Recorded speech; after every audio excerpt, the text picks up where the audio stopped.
The contracts have been awarded, and they have a mandate to make sure they complete most of it within the dry season.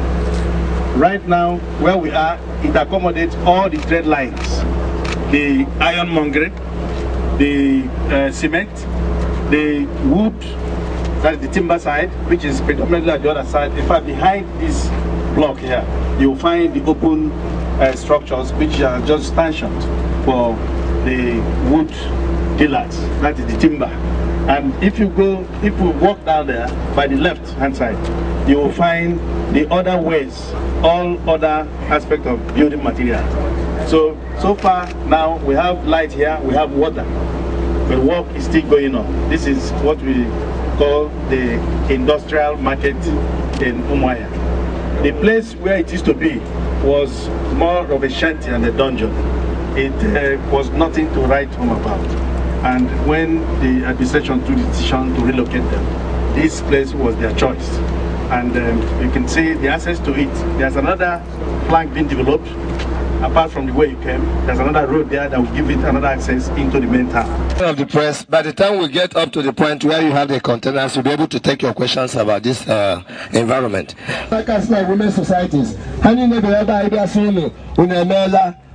The grandma, I want you because I did pay back over the microphone, no 2 kg, Kaleshendo.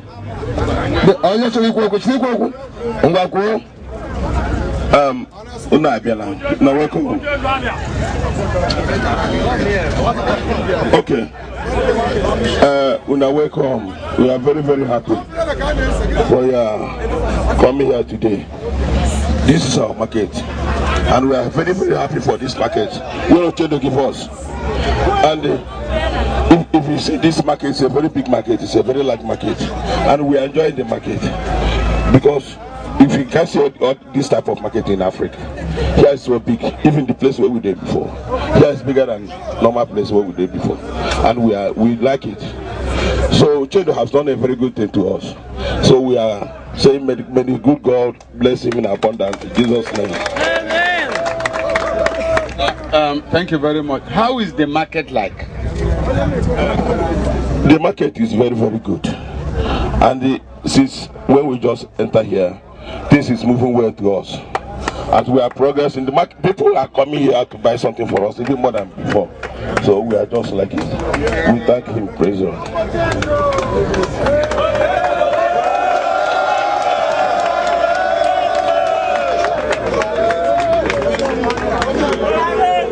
Hey, that young man, come. Yes. What work do you do? It's okay. What work do you do? I'm a trader here. I'm a trader here. Yes. Now, who is the carpenter? Who is the carpenter? And since we came here, we have been doing well. We don't have any trouble. The governor did a very good thing to change us from the old industrial market to the new one. So we are very happy. Thank you, sir.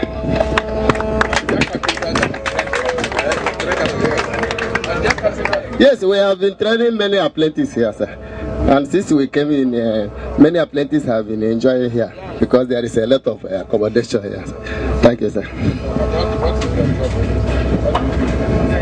Okay, I'm in my own side, I'm a furniture man. So we have been contributing our normal duty here to produce 4 chairs and cabinet beds.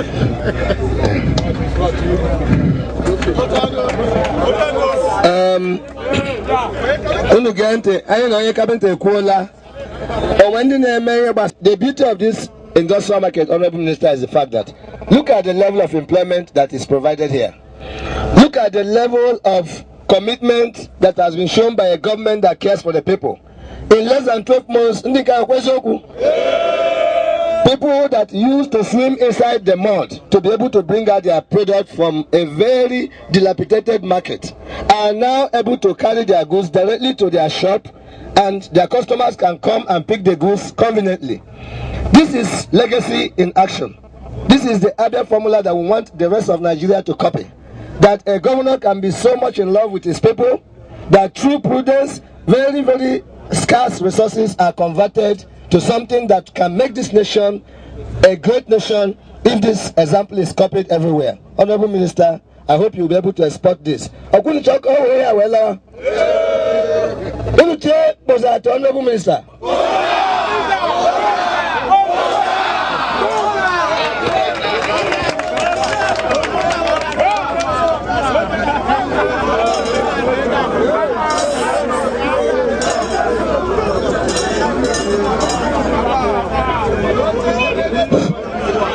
Please, pressmen and civil society, do we have any question, please?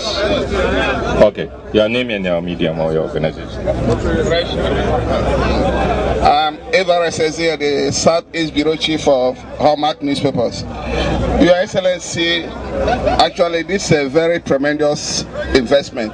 Want to know what you have done in terms of security of this place. Do they have police posts? I want to know about the banking facility, whether they have a banking facility in this place, because if you have this monumental project without security, without taking care of their money, I don't know. And then secondly, we equally like to know when this project started and when are we expected that it should be completed.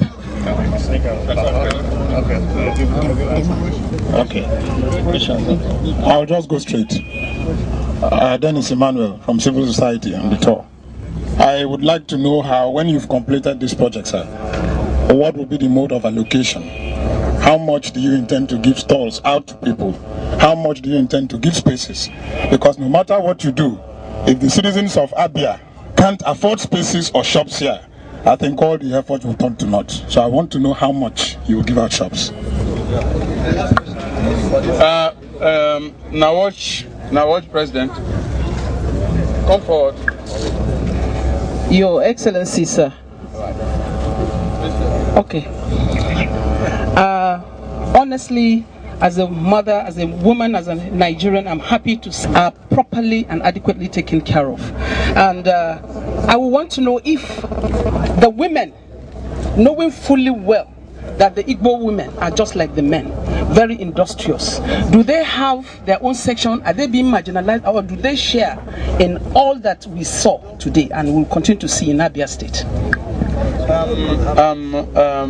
It is the same question. Okay. Yes. Honorable Minister and the Commissioner for Commerce here, I pass through you to Chendo. I want to ask this question. The youth we see here, some of them can also find something doing after the work. Is there any plan by this government to have what we call vocational training, so that after their carpentry work or whatever they do physically, they can retire somewhere, update their career, so that they can become better citizens in future? Secondly, that's work to learn, as we call it. Secondly, can you please tell us the total capacity of this very market? Because you said it's the largest in the Southeast geopolitical zone. Is it largest industrial market or largest general market? Thank you very much. Well, Your Excellency, maybe the President will speak first. Well, Your Excellency, just like what the President of Naoja has said, we are indeed impressed with what we saw here, especially the employment opportunity that was given by His Excellency. And you can see that the structures that are put in place, the ongoing structures, I think it is really, really encouraging. And I want to believe that by the time this project is completed, there will be a lot of activities in this place. And I know that by virtue of the state, just like you said during the press conference, I think there is hope. And from the project we have seen so far, I think we have started to change our minds in terms of what we saw, in terms of progress, in terms of efforts by His Excellency to add values to the lives of the people in this state. So that is my comment, sir. Your Excellency, first, let me commend you for this simple but very strategic initiative. when I saw the size of the market and the number of young people here who are getting a livelihood out of this market, and the market is not fully developed yet. Because then when the market is fully functional, I can imagine the number of young people who will be here, iron bending, carpentry, everything virtually in this market. And this is really very good. This is how we want to see our children. We want to see them in workplaces. It's not about people getting degrees alone. Degrees are very, very important, and I continue to encourage those who want to. But the country needs skilled people, Your Excellency.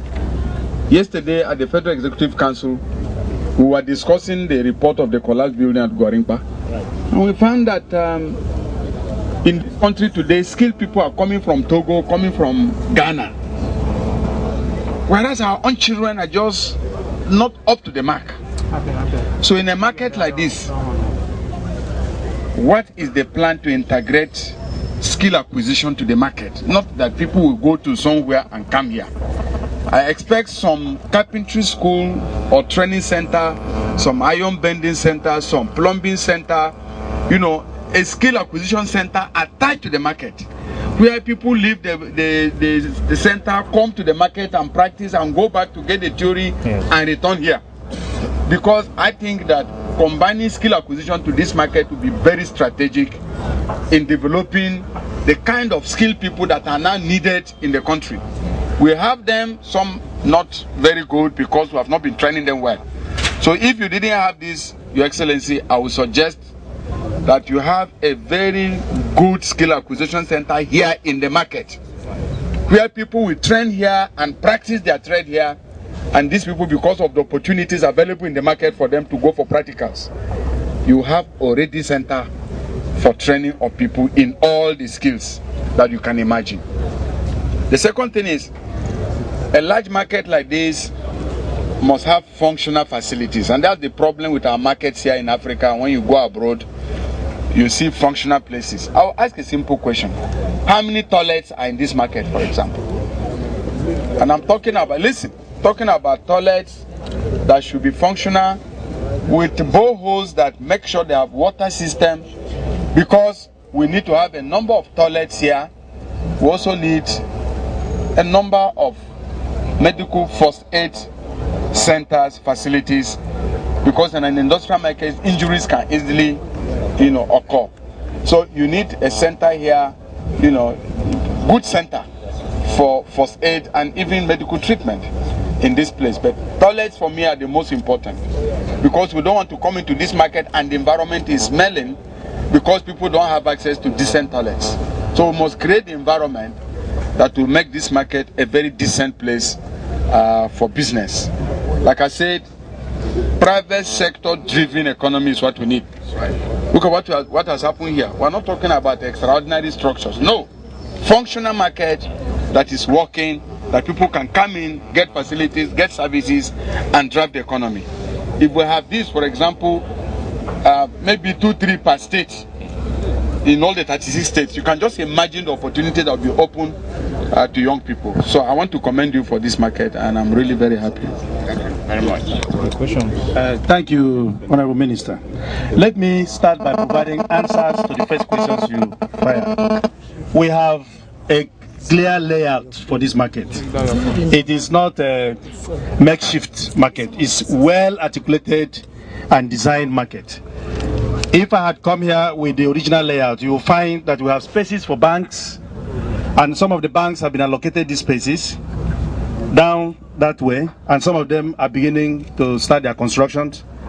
We also have a very elaborate arrangement for security watch over here. The police do their patrol because vehicles have been assigned to them. Then we also have an allocation, that is land space, to develop a police post. But for now, what we do is, in addition to that police patrol, we have resident local vigilante, which we call the Bakassi. They are here 24/7. And you can agree with me, they are witnesses, that there's no recorded incident of theft or any sort of thing, or armed robbery. That is on your questions. And the other gentleman who was asking about affordability, this market was designed in the first instance to be for relocation.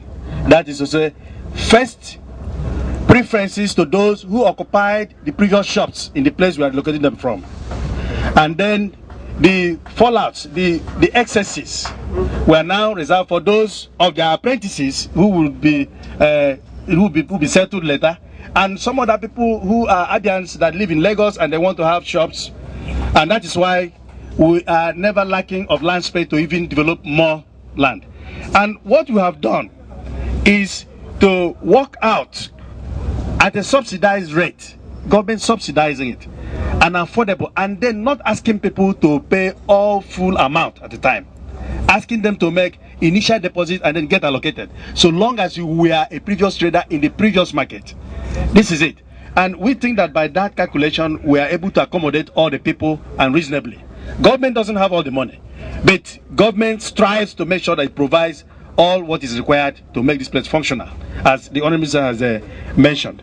And somebody talked about women. There is no separation. In fact, you know that women occupy 90% of the free zone, what we call free zone, where vegetables and perishables are. So there is a place over there. If we are going, I could point to you.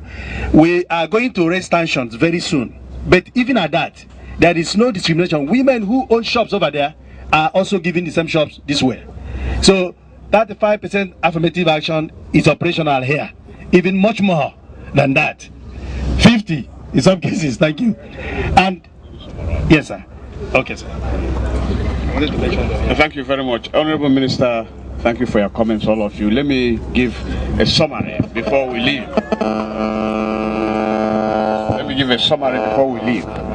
This is a planned market. It's not a makeshift market. Here we have toilet facilities. We have boreholes that are functional. We have security. So, and security, you know, is priority to us. So we take care of their property and their lives. And also, you also mentioned about training, education. We run Work to Learn program here. Some of these people you see here are graduates. I'm telling you honestly, some of the people you see here are graduates who have benefited from that system. So that we have, as of now, a skills acquisition center, which you will see when we are going away, where they are trained. The only thing is that we have not brought it to the market. It is there to link it up to the market. It is there functional, where they are trained. After training them, they can now come here and have a place.